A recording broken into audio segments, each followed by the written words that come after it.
Oke, halo selamat siang. Assalamualaikum warahmatullahi wabarakatuh. Teman-teman mahasiswa, hari ini kita akan belajar tentang media queries pada CSS.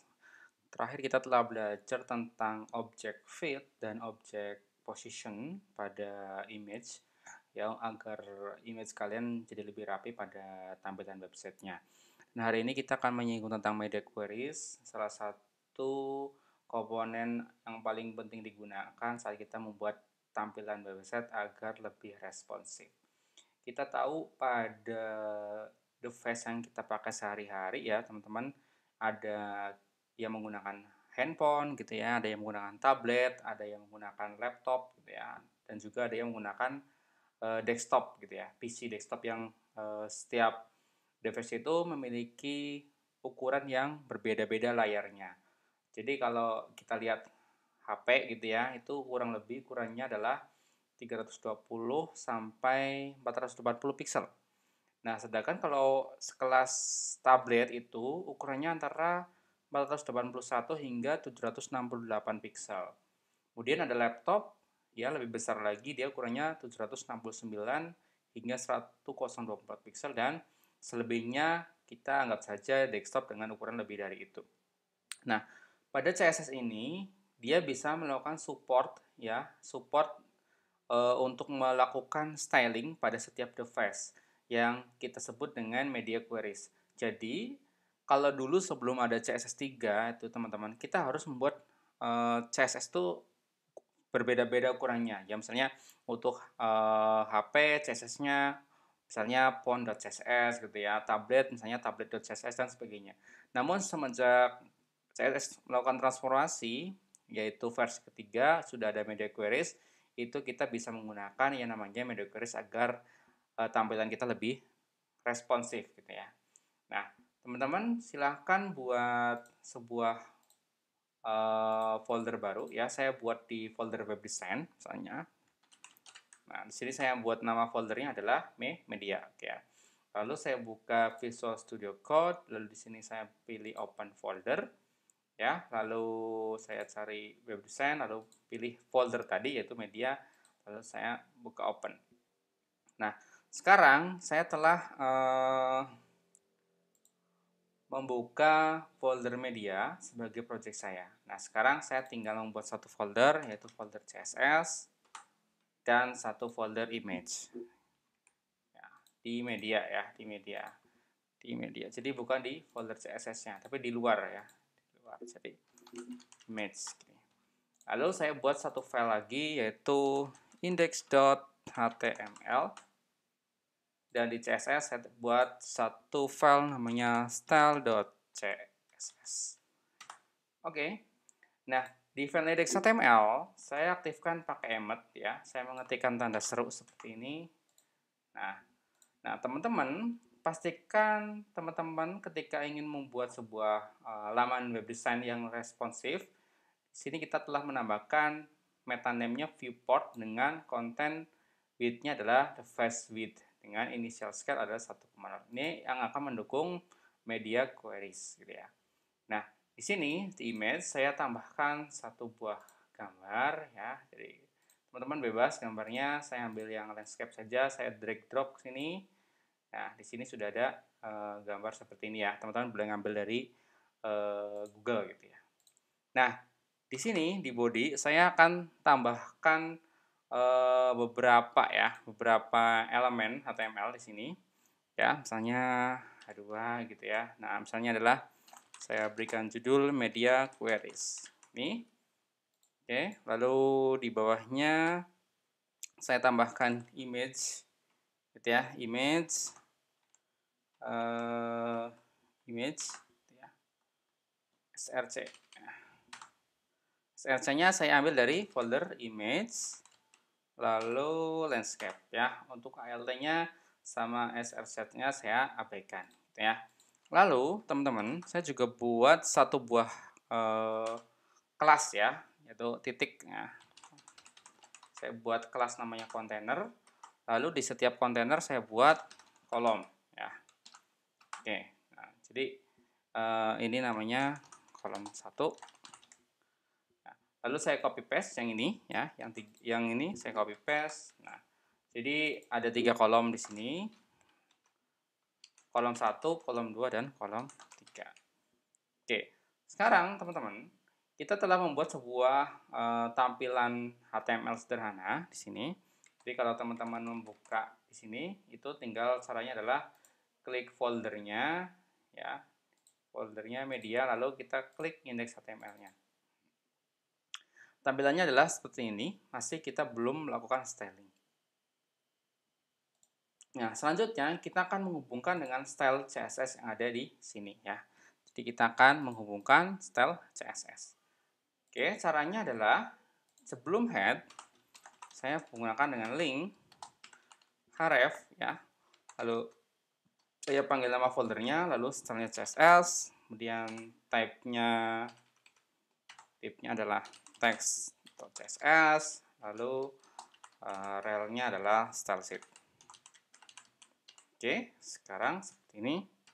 Oke, untuk mengetes apakah sudah terkoneksi dengan file style CSS kita coba dengan membuat satu style untuk body dengan background color misalnya apa nih? Background color misalnya biscuit gitu ya, seperti ini. Lalu saya berikan margin 0 gitu ya. Lalu untuk font size-nya saya standarkan 14 poin. Oke, teman-teman silakan buka Google Chrome-nya, lalu kita reload. Nah, kalau sudah berubah warna seperti ini, berarti teman-teman HTML-nya sudah nyambung ya dengan CSS tadi. Nah, sekarang kita akan belajar media queries. Namun sebelum itu, saya akan melakukan styling, yaitu untuk H2. H2 adalah elemen yang ada di sini, ya H2 ini. Media queries-nya akan saya berikan style, yaitu saya berikan padding sebesar 20 pixel. Oke, sudah saya kasih padding 20 pixel. Jadi dia ada renggang sedikit. Oke, dan selanjutnya teman-teman, untuk image-nya yaitu elemen image ya yang ada di sini, elemen image sini saya buat agar responsif. Caranya adalah saya buat width-nya 100% gini ya. Lalu object fit-nya ini teman-teman masih ingat materi sebelumnya, itu object fit-nya saya buat cover dan object position-nya saya berikan ukuran 10% posisinya, lalu X dan Y-nya 10% dan 90%. Lalu untuk height-nya saya ukuran gambarnya saya buat 350 pixel. Sehingga image ini berlaku pada elemen image ini. Sehingga tampilan yang terjadi adalah sebagai berikut. Oke. Jadi gambarnya memanjang full gitu ya. Width-nya 100%, ukuran tingginya adalah 350 pixel dengan posisinya objeknya ngefit ke cover dan geser X-nya 10% dan Y-nya 90%. Oke, sekarang tampilannya seperti ini. Nah, kita akan melakukan styling pada elemen div ya dengan kelas kontainer dan kolom-kolom ini. Oke, caranya adalah kalau kelas ingat yaitu pakai titik ya. Jadi titik nama kelasnya. Kontainer saya buat padding itu sebesar 10 pixel. Oke. Lalu untuk setiap kolom ya, setiap kolomnya saya akan berikan styling ya, yaitu background colornya apa, misalnya warnanya adalah coklat gitu ya. Oke, sekarang lalu marginnya ya, jaraknya antar kolom itu 10 pixel, lalu tingginya itu saya buat auto biar dia menyesuaikan otomatis ya, lalu saya berikan padding agar antara teks gitu ya, antara teks dengan boxnya itu ada jaraknya ya. Lalu untuk warna teksnya saya buat warna putih. Oke. Dan untuk font size-nya misalnya saya berikan ukuran 72 poin. Oke, di sini ya teman-teman ya. Lalu kalau kita reload gitu ya di Chrome-nya, maka tampilannya adalah seperti ini. Nah, teman-teman, ketika kita melihat tampilan ini, ya, kita bisa gunakan tool, ya, di sini adalah More Tools, di sini ada Developer Tool, ya, yang dimiliki oleh si Google Chrome. Jadi teman-teman bisa mengaktifkan toggle editor di sini ya, yang gambar screen ini di pojok kiri bawah ya. Jadi teman-teman bisa menggunakan beberapa contoh device ya, device yang mungkin kita gunakan. Nah, disinilah penggunaan media query ini bisa kita gunakan teman-teman. Jadi kita tahu pada font itu ya ukurannya adalah 320 kali 480 pixel. Lalu untuk tablet 481 kali 768 pixel.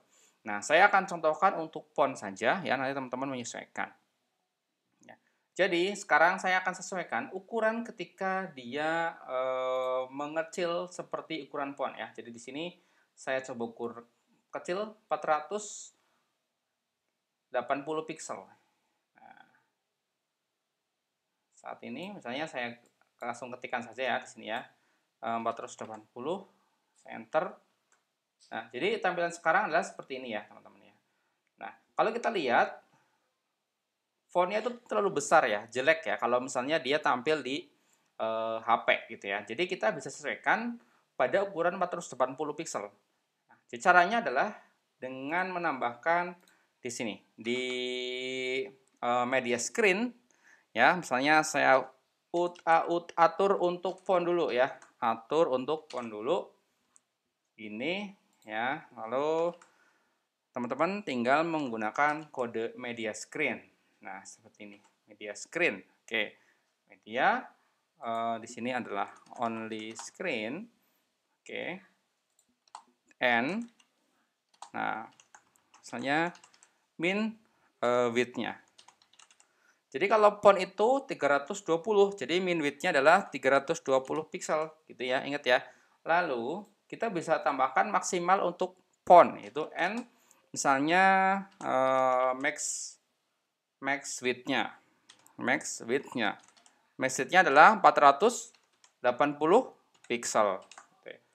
Jadi teman-teman, maksud dari breakpoint ini ya, kenapa saya berikan komentar font di sini adalah untuk media dengan ukuran screen yaitu minimal ukuran screen-nya adalah 320 pixel dan maksimal ukuran screen-nya adalah 480 pixel, kita bisa menambahkan beberapa styling di sini. Sebagai contoh, teman-teman, saya berikan bodinya saya berganti warna gitu ya. Ya, sekarang saya ganti warna bodinya. Bodinya saya berikan warna. Nah, saya berikan warna, background color-nya misalnya saya ganti warna. Tadi kan biscuit ya, jadi saya ganti misalnya coral gitu ya, coral. Gitu ya. Jadi apa yang terjadi? Nah, warnanya akan berubah ketika ukurannya 480 pixel. Tapi kalau ukurannya normal di sini ya di sini kan ukurannya max width ketika lebih dari 480 itu tidak akan terefek dengan media screen ini. Jadi media screen ini hanya CSS-nya itu hanya berfungsi untuk minimal ukurannya adalah 320 pixel dan maksimalnya adalah 480 pixel. Sehingga teman-teman kalau melihat di sini dia ukurannya 118 gitu ya di sini ya. Itu tidak berefek. Sehingga ketika ukuran diperkecil jadi 480 di sini ya. Ya, sekarang warna backgroundnya bukan lagi biscuit ya, tapi warnanya berubah gitu ya. Warnanya berubah jadi warna koral di sini. Nah, teman-teman bisa juga merubah elemen-elemen lain misalnya. Misalnya H2-nya nih. H2-nya kalau kita lihat di sini warnanya hitam ya. Nah, kan pertama hitam nih. Jadi misalnya pas ukuran 480 ukuran font color media query saya ingin ganti. Ya, saya ingin ganti nih. Jadi misalnya H2-nya saya berikan warna jangan hitam lagi ya, tapi blue gitu ya. Jadi warnanya jadi biru gitu ya. Jadi ketika kita reload, nah, dia berubah warna juga jadi biru ketika ukuran 480 pixel. Nah, fontnya juga bisa diganti nih, font family-nya. Misalnya font family-nya saya ganti jadi Arial gitu ya. Jadi Arial. Oke. Nah, sekarang kita rubah fontnya. Nah, ini berlaku untuk ukuran yang 480 pixel maksimal sampai berapa nih? 300 berapa sih? 320. Jadi kalau antara 320 ya, sini lihat 320 sampai 480 itu akan menggunakan warna biru ya H2-nya dan background-nya seperti ini. Tapi kalau lebih kecil lagi dia akan berubah warna lagi kembali ke awal dan ketika dibesarkan juga akan berubah menjadi warna hitam dengan background biscu ini ya teman-teman ya. Karena apa? Karena saya hanya mengaplikasikan untuk ukuran min width-nya adalah 320 pixel dan max width-nya adalah 480 pixel.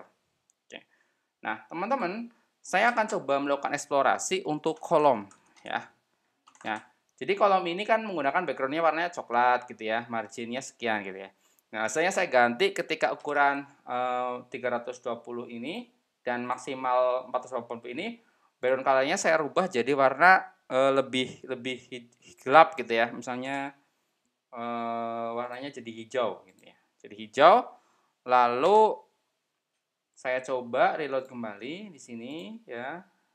Oke, saya kecilkan. Nah, ini.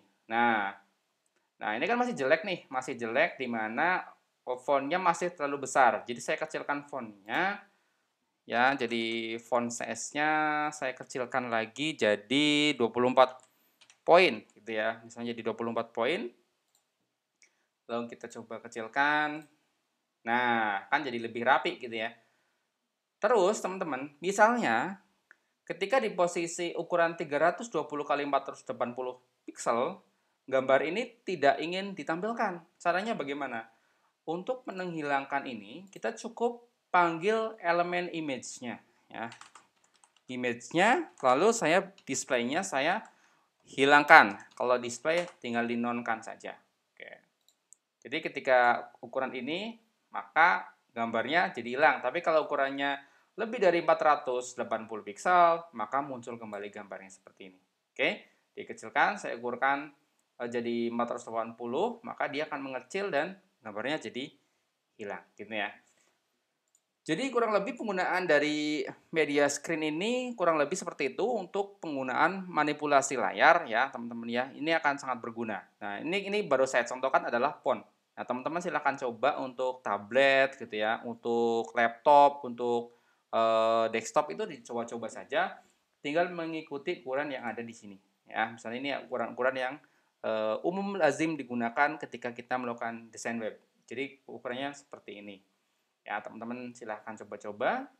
Dan untuk materi ini saya rasa cukup ya tentang media queries. Mungkin penjelasannya masih sederhana, basic, tapi ini sudah cukup mewakili bahwa kegunaan dari media queries ini sangat bermanfaat ketika kalian membangun sebuah laman website yang sifatnya responsif. Gitu ya. Oke, dari saya rasa cukup ya untuk materi dari media queries ini. Semoga bermanfaat. Sampai jumpa di seri tutorial web design berikutnya.